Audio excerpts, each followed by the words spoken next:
Um, Thanks for the applause at the start. Normally I've got to do something which might result in my serious injury or death before anyone claps, so it's nice to be here at TEDxBristol. My name's Sven Hopla, and I'm a circus artist. I'm an aerialist and an acrobat. I'm also from inland Western Australia, so I'm a circus artist from the bush who has a Swedish-German name, who now lives on the other side of the world in the West Country of England. And what you can piece together from that bit of background information is I've had the element of an outsider in me for most of my life. And while tacitly this is kind of cast by society as a negative, I found it as a really kind of positive tool in terms of it lets you gain sort of a bit of objectivity and insight that comes with being a bit sort of outside of the norm. So when I went into something like Circus, which is, you know, considered sort of like quite a way outside and a place for sort of like outsiders like myself, I still retained this objectivity while I was in there. And what it allowed me to do was to take a look at Circus, which is essentially this really, it's an autonomous sort of micro-society of really extreme conditions, especially in the academies, and just to look at the sort of attitudes and values there and compare them with the attitudes and values that I'd experienced in my non-circus life for 28 years. And as a result of that, I came up to some certain conclusions in that. One of the things that really stood out for me was this really big discrepancy in the way that circus dealt with and perceived failure. And first of all, I had to ask myself the question, you know, what is it about circus artists? You know, what is it about circus artists' relationship with failure that makes it so different from other professions? And there are some really obvious answers to go to straight away. I mean, as I mentioned before, you know, there is this chance of sort of like death and injury involved with our failures, and that does separate us. But that's really just an obvious conclusion to jump to, and an incorrect one at the end of the day. I mean, there are plenty of professions out there where it's a high-stakes game that they play with failure with really severe consequences for them getting it wrong. So it wasn't really that at all. It actually turned out to be something quite mundane. I was just a bit caught up in the glamour of my own profession. It turned out to be this. Okay, so that's a chart that I've just made of a sort of success to failure ratio. It's sort of how many failures you have to have before you achieve, and a couple of different things. The one that you can barely see right down the end, that's retail sales, and that's just me talking to my little sister. She's got a success to failure rate of about 3 to 1. So for every 4 people she tries to sell something to, 1 will buy from her. The next one along, the small one in red, that's, I just happen to know a lot of musicians, so they were a good group for me to talk to. And when we got talking about how many times it takes for them to like make a song, how many drafts they run through, before it gets to a point where they think it's ready to be sold or put on an album, it came to about the equivalent of 60 over the course of about 3 months, around that to get a successful song. Right there at the end, that's me trying to learn a running front tuck. Now, this took me probably about 1,000 or so attempts over the course of a year. And this is what kind of really stuck out when I looked into circus. This is what differentiated its relationship with failure from other professions. It was volume. It was simply volume. And that makes a lot of sense, actually, because at the heart of every amazing circus trick that you've ever seen, there's a really simple mantra, and it's just, if you fall 9 times, you get up 10.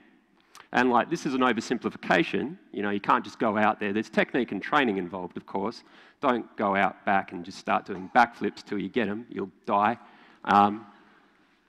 But it really does illustrate that what's at the heart of what we do, and that's this sort of determination and this repetition, because what you guys get is this. But the reality is a lot of this. And this. And sometimes you even need another person to get in and help you. Sometimes that other person's the problem. And there's even problems with hula hooping. Yeah, there it goes. Okay, so what conclusions can we draw from this kind of thing? You know, so if I make a rough analogy to the scientific method, a very rough one, okay, there we go. So up there at the top if we say, you know, our question is, what is failure? What is this abstract concept of failure? Because it is a fairly abstract concept. If at number 2, where we do our background research, let's say that that's being a circus artist or going to a circus academy, when we get down here to number 4, which is do your experiments, which will be our sort of like attempts at doing something. That's what our experiment with failure is. It's trying to do something successfully. This is where circus artists really come into their own, because they're going to be doing a lot more experiments than other people, a lot more. And what this sort of like really illustrates, I'm not positing this is real science, by the way, just, you know, for anyone who's wondering, you might have noticed I just completely skipped out a hypothesis. But what it does illustrate is just how much more data, as a circus artist, you're going to come back with on the subject of failure. And what that's going to allow you to do, in this case me, is be able to spot commonalities with inside of that data. Okay, and the other thing about circus is that we're really intrinsically linked as a profession to failure. In fact, we don't even really exist without failure. If I was to do an aerial routine for you right now, here today, and you knew that there was absolutely no way that I could fail, that I couldn't miss a trick and fall, you wouldn't be watching circus anymore. You know, you'd be watching some other kind of movement-based discipline, but not circus. Because, you know, as circus artists, we constantly flirt with failure. Not so much when we perform, but definitely as we train. As soon as we become comfortable with a trick, we start moving on to something else or something harder. And it's this kind of environment that circus forces on you that it makes sort of like failure a constant presence for the circus artist, and then, by association, for the audience. And it's what gives circus its real catch-your-breath moments that differentiate it from other performing arts, you know, because with this increased jeopardy, with this increased risk of failure that we have, or the consequences of failure, there's also this increased emotional investment from you guys, the audience. And yeah, so there's this increased, like, yeah, that's right. There's increased emotional response from you guys in the audience. And, you know, just tangentially, not on the subject of failure, it's what makes things like performing arts and dance and theatre and just live music and stuff like that so important in the current age, because it creates this sort of forced empathy between the performer and the audience, this very visceral thing. And this is a really good antidote to what we have in the modern age, where we're one step removed from the human element of what we see, of what we participate in. Just through the advent of media, we've become quite passive, and it's good to have like these live entertainments to take us out of that and remind us that we're human. So, just in the interests of, you know, the old Royal Society and the spirit of nullius in verba, you know, show, I'm just going to do an experiment here today with everyone who's still stuck around, that we're all going to be a part of, just to try and demonstrate how that increased risk of failure bonds a circus performer to an audience. And just for that, I've just got to go get a prop. 1 second. So, there we go. Ladies and gentlemen, Miss Maya Eiling, my acrobatic partner, please.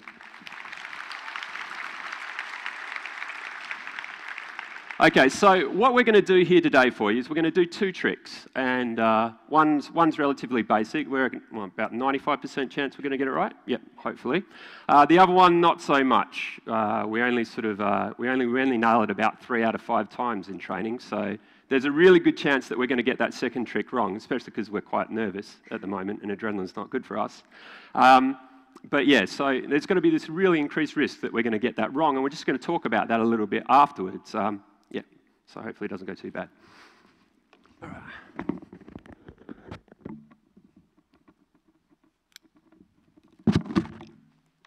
Okay, so first trick.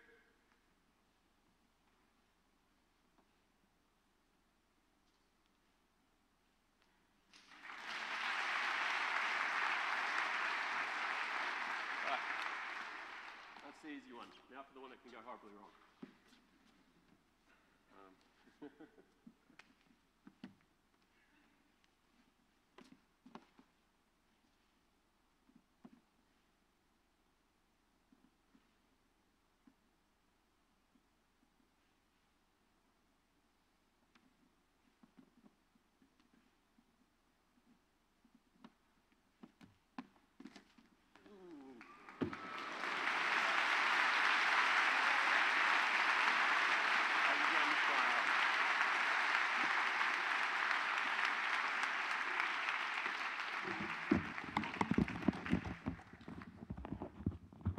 So we didn't quite make it, but it's close enough anyway. So hopefully what that was showing you there was that with this increased risk of failure, you guys had this increased emotional investment in that, either way that it went. Sorry, I got to catch my breath. And what that's starting to demonstrate, hopefully what it's starting to demonstrate, is that maybe failure isn't this kind of standalone horrible entity. Maybe it's actually just a component of something greater, because that's what I started to discover when I was doing Circus. So what happens when we put all these elements together? What conclusions can we draw from all this information? And I kind of started to wonder, who am I to make these conclusions anyway, just as a circus artist? And I stumbled across a quote from a detractor of TED, Mr. Talib Nassim. He said, "TED is a monstrosity that turns scientists and great thinkers into low-level entertainers, like circus artists." And I did just want to address that quote, not just because it seems to be solely aimed at me, because I'm a circus artist doing a TED talk, but there is a flaw in Mr. Talib's statement, and that's that only certain social castes think ontologically, which is a fallacy. If you do decide for some reason to go into the performing arts, but also train at an elite athlete level, you will ask yourself a few questions along the way. Primarily, why am I doing this? Even if you don't know what ontology means. And in a similar vein, even though we're not scientists, we will, when confronted with the seemingly insurmountable task that Circus throws at you, do little experiments to try and find out the best way to resolve those problems. I have watched circus artists using control groups to find the best way to take on a problem or solve a trick, even though that they've got no real idea of what a control group is, or probably even the scientific method. And it's these practices that are forced on us by our environment, coupled with this sort of really intrinsic relationship we have with failure, this almost dependency on failure, and the sheer volume of failure that you go through as a circus artist that allows us to take the abstract concept of failure, this really abstract concept of failure, and turn it into something concrete. And when I took that information and compared it with what I'd seen in my 28 years of non-circus society, what I came up with was this. Non-circus society's definition of failure seems to be primarily theoretically based, while circus society's definition of failure seemed to be primarily practically based. Now, the reasons for circus society's definition of failure being practically based are pretty obvious and not so interesting in of themselves.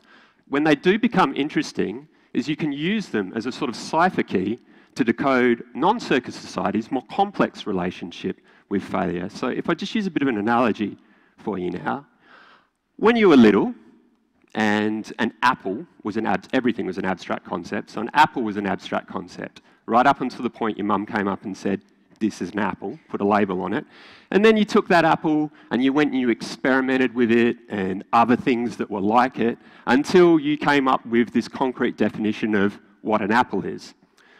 Well, in modern society, when, let's say, failure is that apple, when it comes time to label that apple, in modern society, we kind of get told something a little bit like this. This here is failure, okay?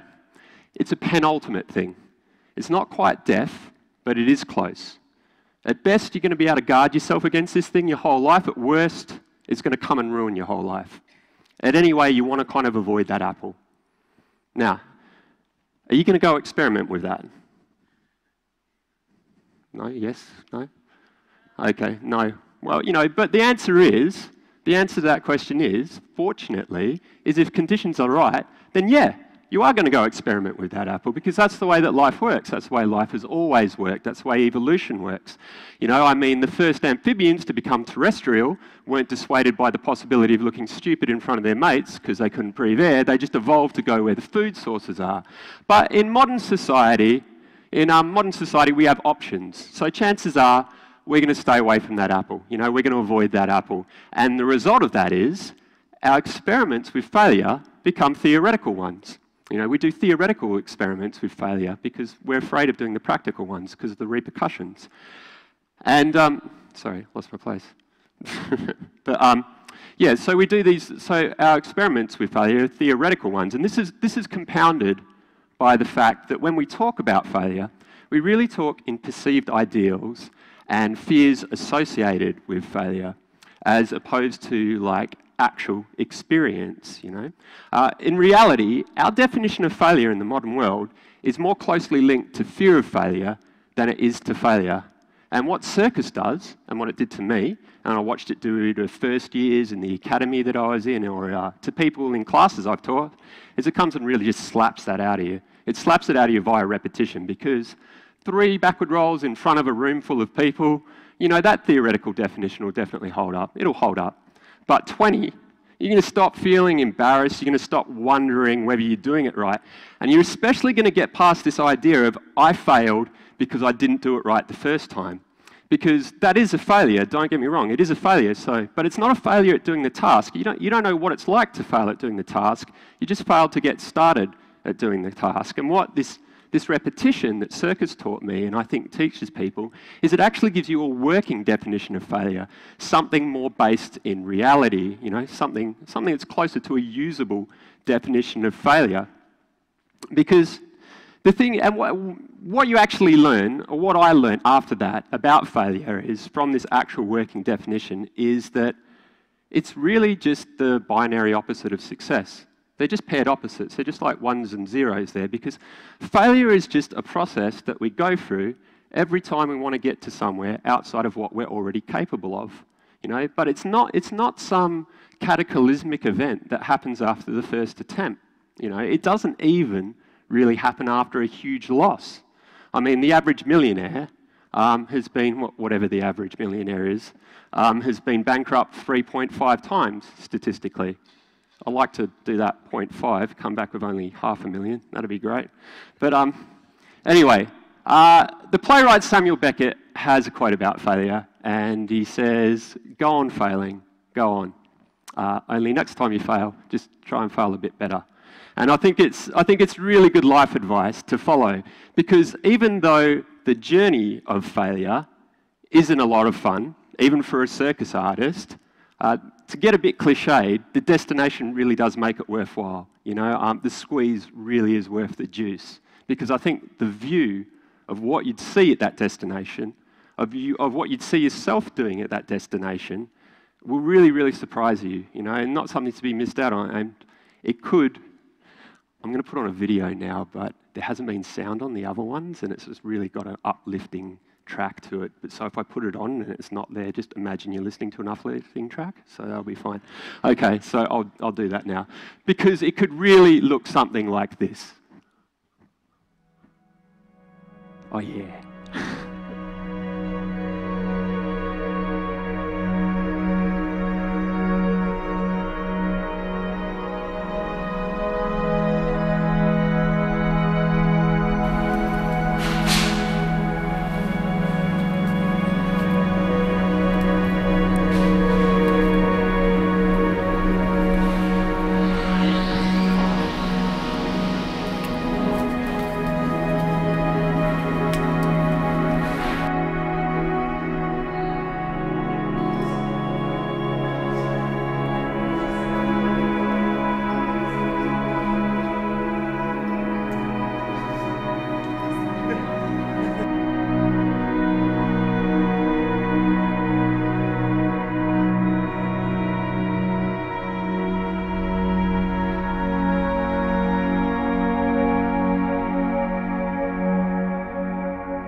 Thank you very much for listening.